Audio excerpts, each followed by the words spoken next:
지난 28일 성폭력 혐의를 받고 있는 안희정 전 지사에 대한 구속영장이 기각됐습니다. 어떤 이유에서 기각된 것일까요? 유정은 변호사의 뉴스와법에서 오늘 구속영장의 법적 쟁점에 대해서 알아보겠습니다. 어서 오십시오. 안녕하세요. 네. 검찰이 유력한 대선 후보였던 이 안 전 지사에 대해서 구속영장을 청구했는데 어떤 혐의가 적용됐나요? 예, 안 전 지사는 수행비서와의 성추문으로 검찰 조사를 받고 있습니다. 네. 검찰은 안 전 지사가 상하관계, 업무상 지시관계를 이용하여 수행비서를 추행하거나 또는 간음했다는 그런 혐의를 두고 영장을 청구했습니다. 네. 구속영장이 기각됐습니다. 어떤 절차를 거쳐 이뤄진 것인가요? 예, 인신 구속은 당사자에게 치명적인 고통을 줄 수 있기 때문에 법관이 발부한 영장이 필요합니다. 네. 법관은 영장 발부에 앞서 당사자의 의견을 듣고 여러 사정들을 고려해서 구속 여부를 결정하게 됩니다. 이런 절차를 영장 실질 심사라고 하고 네. 안 전 지사의 경우에도 이런 법관의 신문을 거쳐 구속 여부가 결정된 것입니다.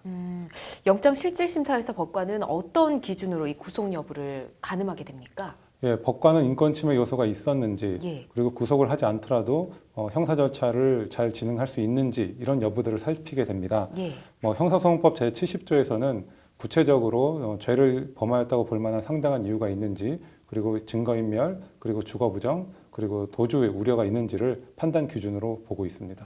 그렇군요. 법원은 어떤 사유로 이 구속영장을 기각한 것일까요? 예, 영장 전담 판사는 현재까지 수집된 증거와 그리고 수사에 임하는 태도 등 재반 사정을 고려해 볼 때 안 전 지사가 증거를 인멸하거나 도주할 우려는 없다고 판단을 했습니다. 예. 안 전 지사가 수사를 성실히 받아왔기 때문에 앞으로도 그럴 것이 예상되고 그런 이유로 구속하지 않겠다는 것입니다. 일반인들이 봤을 때는 이 안 전 지사가 죄를 지었는데도 구속되지 않는다 이렇게 볼 수도 있을 것 같은데 법원 결정이 불합리한 것은 아닙니까?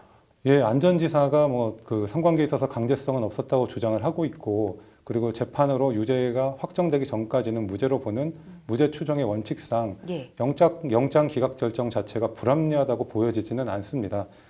그래서 영장 전담 판사는 현재까지 상태로 봤을 때 구속하는 것이 피해자의 방어권을 지나치게 제약하는 것이 아니냐라는 그런 설명을 덧붙였고요. 예. 이런 이유 때문에 영장 전담 판사도 영장 발부를 하기는 것은 조금 부담스러워했던 것으로 보입니다. 이 영장 기각에 대해서 이 검찰이 어떤 입장인지도 좀 궁금하고요. 앞으로 사건이 좀 어떻게 해결될 것 같습니까? 예, 검찰은 법원의 영장 기각 사유를 검토한 뒤에 영장을 청구할 것을 다시 한번 검토하겠다. 네. 그리고 두 번째 고소인의 고소 내용을 수사하는 데 주력하겠다고 밝혔습니다. 결국 범죄 혐의 입증에 주력하겠다는 것인데요. 범죄 혐의가 충분히 입증되면 다시 한번 영장을 청구할 것으로 보입니다. 그렇군요. 검찰이 구속영장을 청구한 것을 보면 유죄 심증을 갖고 있는 것 같긴 한데 안 전 지사가 기소가 된다면 향후 법원에서 어떤 부분이 입증이 돼야 될까요? 예, 안 전 지사가 위력을 행사하여 성관계를 맺거나 추행을 했는지가 이 사건의 핵심 쟁점입니다. 예. 안 전 지사가 유력한 차기 대선 후보였고 그리고 상하 관계가 있었던 것은 명백하기 때문에 네. 어떤 위력을 행사할 수 있는 위치에 있었던 것은 분명합니다. 예, 다만 합의하에 성관계가 있었을 수도 있고 사회 정치적 그리고 지위나 권세를 이용하여 자유의사를 제압할 수 있을 정도의 위력이 어떻게 실제적으로 행사됐는지를 충분히 입증되어야 할 것으로 보입니다. 알겠습니다. 이렇게 안 전 지사처럼 불구속 수사를 받는 경우가 많습니까? 예, 2016년 기준으로 진행 사건 약 25만 건 중에 4만 건에 대해서 구속영장이 청구됐는데요. 네. 그중 80%인 3만 2천 건의 영장이 발부되었습니다. 예. 예, 참고로 영장 기각률은 20% 정도 됩니다. 네. 검찰이 사건의 진상을 밝혀서 안 전 지사를 구속시킬 수 있을지 좀 더 지켜봐야 할 것 같습니다. 아무쪼록 국민 모두가 납득할 수 있는 수사와 재판이 이뤄지길 바라고 있겠습니다. 오늘 잘 들었습니다.